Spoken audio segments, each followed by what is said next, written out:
Hi, it's Lorna Rasmussen, and I'm speaking to you from my office in Costa Rica. Another beautiful day here, which it is most every day, pretty much the same.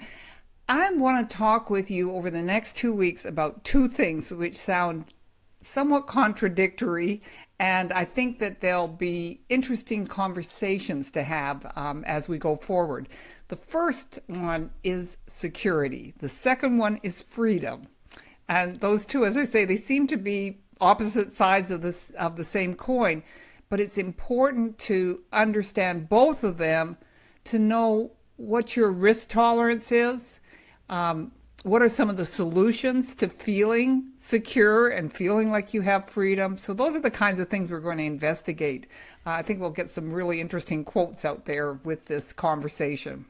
So let's talk about security first of all. I've been thinking a lot about it. Maybe a lot of you have as well, particularly as I look at the news and I see the government shutdown and I see all those people who are government employees, and I'm thinking probably a lot of them, probably a majority of them, took government jobs because they thought they'd be secure. A good, secure job with the government, retire with a good pension and all that stuff. And yet, here something comes along that they hadn't expected. They have no control over what's going on, and all they can do, some of them are working without pay, and there's nothing much they can do. Now, here's what's interesting. As I looked at it, I thought, well, when did I experience something like that? And I thought back on the first recession that I went through that I could remember. The first one, actually, I was a poor student. It didn't make any difference to me. But the one that really impacted me, I started hearing these news items that said, people were going to lose their jobs. They were going to, there was going to be inflation. Pricing was going out of and interest rates, and the news was the usual, all this negative stuff. And I thought to myself, oh my God, what am I going to do? What's going to happen to me?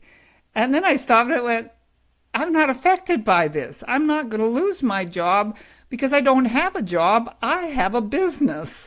And here's what's interesting about owning a business. Yes, a business can be affected by a financial turndown. I certainly went through that with my husband during the Great Recession of 2006, 7, 8, because he was in the construction industry. He was an architect, and that was hit hard by that particular recession. But one of the things that's important to understand about owning a business as opposed to having a job is the sense of control that you have. Because even if your business is affected by a recession or an economic turndown or whatever is going on out there, you can do something different. You can shift that business. You can have different products or services that you're offering. And my experience that was most critical was that I had been in a business that had two things. It had residual and had leveraged income. And because of the residual and the leveraged income, even though I was going through a recession, even though my business was theoretically being affected by the recession, I didn't feel it.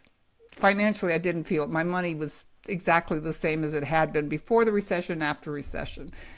So it's interesting to think about security and what the trade-offs are. To me, the trade-off for security is loss of control, loss of the ability for you to go in and make a difference in your own life when you're hit by something that is out of your control.